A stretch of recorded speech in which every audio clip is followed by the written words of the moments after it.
je vois Karim Xrum Xax fi la toogoon léegi nii ci première partie bi et beaucoup d'autres personnes yu jàpp ne quand même ñoom lu ñu bëgg mooy criminaliser automatiquement criminaliser mais pas autre chose. d'abord ci taxawaay bi premier ministre Ousmane Sonko am ci affaire góor jigéen ñi. de 1960 à nos jours parce que loi bi ça date de 65 ou bien de 75 si je ne me trompe pas après je vais vérifier. Soit c'est 1965 ou bien 75 mais je pense que ça doit être 1965. Parce que le code 1965 la. 65 bien sûr. 1965 ñaata at.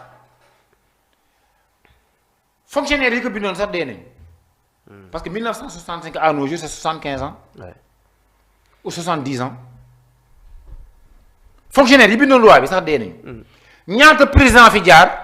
ñaata premier ministre fi jaar ñaata xalif généraux ñoo fi nekkoon génn àdduna wax nañu bay bëgg a dee mais état bi nangul laal lii Ousmane Sonko non seulement daka laal mais daf ni man Ousmane Sonko doomu yaayam ak doomu papaam premier ministre du Sénégal man projet bi man maa ko porté maa ko indi man et l'histoire retiendra que Ousmane Sonko porté kon bravo monsieur le premier ministre très bien parce que ngóor jigéen moom duñ ko toléré suñu réew suñu diine nanguwu ko te benn diine nanguwu suñuy valeur culturelle nanguwu ko amul benn valeur culturelle bu ko nangu Sénégal li muy bare xeet yëpp amul benn xeet boo dem ñu naan la nangu nañu góor jigéen. Ça c'est vrai loolu li muy bare religion. même ñi gëmul yàlla les athées ñi gëmul yàlla sax dina yàlla am na ñoom nanguwuñu góor jigéen kon nag bravo monsieur le premier ministre nous vous encourageons c'est bien les gens demandaient une criminalisation de l'homosexualité alourdir nga ko ba yaatal nga ko non seulement yaatal ku def affaire góor jigéen daañu tëj juróomi at ba fukki at kaso teg la ay daan yu metti mais képp ku sax kuy woote góor jigéen wala képp ku taxaw di défendre góor jigéen. apologie bi. tey man mii di wax ak yow loi bi bu jàllee mu ñëw taxaw fi DCAR 221 naan non góor jigéen c'est normal dañ leen war a bàyyi parce que la liberté fii lañ ma fekk ci plateau ni ma ciix yóbbu et je risque 5 ans à 10 ans d'emprisonnement. kon bravo xëy na benn premier ministre bu ñëwee daal di Ousmane Sonko defoon na fi lii man léegi yóbbu naa ko 10 ans 30 ans laa koy yóbbu. keneen ñëw ni sax léegi yóbbutuma ko 30 ans léegi est considéré comme crime l'homosexualité ou bien l'apologie de l'homosexualité ou bien les faits assimilés parce que li nekkoon ci loi bi acte contre nature la ñu wax. oui acte contre nature benn samba booy mun a fekk benn xar di sëy benn xar. benn samba booy mun a fekk benn bukki di sëy bukki mais bii dañ ko jox maanaam Ousmane Sonko. am na continue pàcc. oui définir les termes. mais lii mooy góor jigéen. oui ak bu ñu fekkee nit muy def lii ak nit muy def lii. ku ko def daañu la daan góor jigéen moom Sénégal léegi day metti day tar di nga tëdd fukki at ba pare tas ko wane ko ba pare nag ak képp koo xam ni fait assimilé def nga loo xam ni nuroo nag yëfu góor jigéen des faits assimilés des actes assimilés moo tax ma ni bravo au premier ministre. mais dañoo jàpp ne dafa renoncer à sa promesse de campagne mooy criminaliser bi. xam nga. oui. boo defee homicide volontaire wala homicide involontaire. léeg-léeg peine bi doo àgg 10 ans. peine bi am na crime yooyu def fi Sénégal. du ñu tëj 10 ans am na rey nit yoo xam ne du ñu def 10 ans ay 5 ans 7 ans 9 ans 10 ans. xëy na crime yu grave yi ngay dem ay réclusion perpétuelle ngay dem réclusion criminelle wala ñu tëj la à vie wala avec 100 tëj la 20 ans nga xam ne dañuy bu ñu defee réclusion à perpète xam nga perpète moom bu ñu la ko tëjee. mooy di nga def au moins 20 ans balaa ñuy laal sa dossier wala 17 ans balaa ñuy laal sa dossier kon parce que boo xool tëj nañ la à vie. parce que ku am 50 ans. nga tëj ko 20 ans au minimum nga ñëwaat xool ko nga ne allongé naa ko les banques muy 30 ans 30 ans moom criminel boo ko tëj bu génnee te amul doole rey. amatul doole parce que il est inoffensif. xam naa nag Sénégal dana dox bañ dem États-Unis États-Unis ñoom duñ la rey ci yàllu kii dañ laan tëj nañ la 700 ans.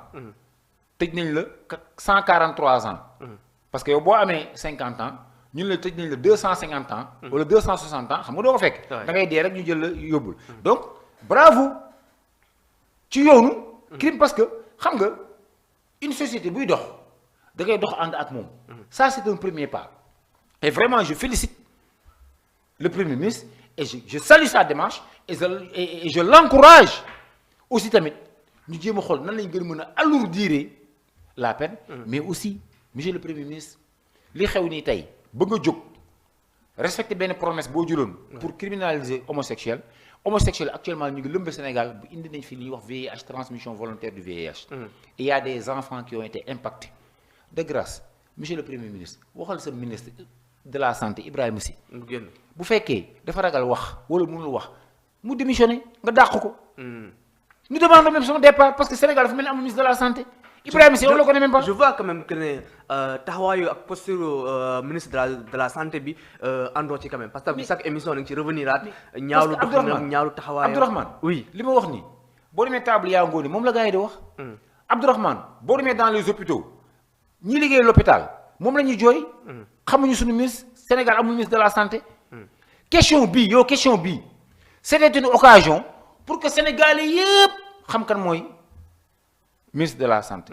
ñu def ay programme de sensibilisation déggoo ci te yooyu état bi moo ko war a encadrer direction de la protection de l'enfance war nañu def ay campagne de publicité. parce que c'est un fait national. c'est un drame national cette affaire de góor jigéen avec la transmission volontaire du sida Sénégalais ñu ngi souffrir mais état moom mu lañ jox ne la yéen la ñu jox pour ngeen gérer réew mi waroon nañu tey église prières yi war a am ci église bi yépp xam nga ren ñu ngi bokk ak suñu mbokk chrétiens yi carême bi ñu ni seen prières yi ngeen def boo leen dem église demander prêtre yi évêques yi ñëpp archevêques yi wax leen ci affaire góor jigéen imam yi julli juma ajjuma xutba bi ni imam Sénégal yépp wax demander aux enseignants nañu sensibiliser les élèves dans les salles de classe demander les professeurs qui sont à l'université nañu sensibiliser les gens école de formation yi ni ñu xëy sax def journée nationale na ñëpp takk brassard rouge les 20 millions de Sénégalais suba na ñëpp takk brassard rouge pour dire que nous sommes pas d'accord ci affaire homosexualité ci loolu mais aussi tamit nañu taxaw jàppale xale yi nga xam ni wala nañ leen sida ils sont inoffensifs ils sont des victimes ñu taxaw ci loolu ndeysaan j'ai vu la réaction de Amadou Ba ministre de la culture léegi nii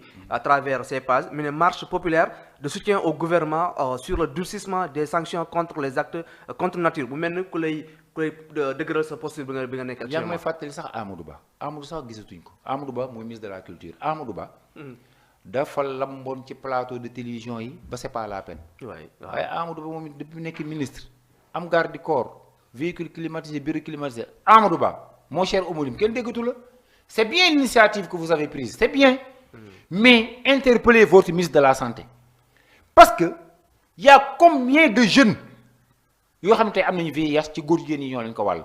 ñuy rappeler c'est une entreprise boo xam ni entreprise la boo xam ne ay góor jigéen ñoo leen daje jël ay xale di leen wàllu sida ñu leen di fay. Mais c'est un drame national. Bien sûr, bien sûr. C'est un drame national. Pourquoi Ousmane Sonko démb sax waroon na ci wax. C'est un drame mënul gën a rëy lii.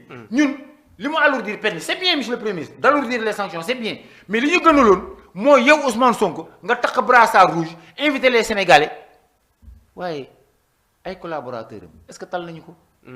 ministres yi ñu ngi nguuru seen collaborateurs yi ñu ngi nguuru ils ont créé leur injoignabilité faaleetuñu nit ñi. faaleetuñu seen ay militants nit ñi ñu leen xaar ba élection jotaat Ousmane Sonko daal moo jaaxal nit ñi. mais du ay ministres am moo tax nag ma ni attention le répondant du PASTEF c'est Ousmane Sonko mais tey am na ci gox-goxaan yoo xam ne ay ministres nga fa dëkk ay députés nga fa dëkk ay DG nga fa dëkk bu leen Ousmane Sonko tabbee ci élection municipale yii Ousmane Sonko ci lay xam ne Sénégal yi ñu am fula ak fayda la. moom Ousmane Sonko nag moom bu wootee Ousmane Sonko moom bu wootee maire Ziguinchor dana am 99%. waaye ministre Ousmane Sonko yi bu leen ak DG yi ma gis ni ak député yi def leen maire wallahi Ousmane Sonko Sénégalais daañ ko duñ la woteel de sa nit ñi parce que faale wuñu nit ñi. te en plus de ça ñu bëri ñoom aussi ñoo commencé nekk si ay guerre de positionnement par exemple à Kër Massar je vois par exemple un Diallo j'ai pas son nom dans.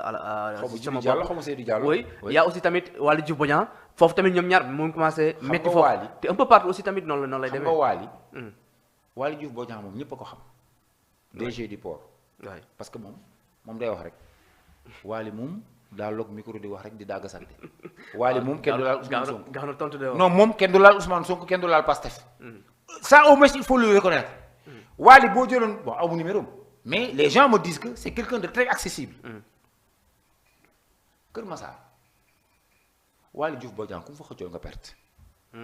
parce que Waly au moins waa Pastef yi Waly xam ne Pastefien yi amul dépense Waly xam ne Pastefien yi ngénte Waly xam ne Pastefien yi taq jabar Waly xam ne Pastefien yi ñu may jëkkër Waly xam ne Pastefien yi deele yi am dëj Waly xam ne Pastefien yi nga xam ni am nañu problème facture ndox ak courant Waly xam ne Pastefien yi nga xam ne jàng nañu di wut liggéey mu jàppale leen Waly xam ne Pastefien yi nga xam ne jël na leen dugal leen port ñuy liggéey au moins il est à côté des militants du Pastef à Keur Massar.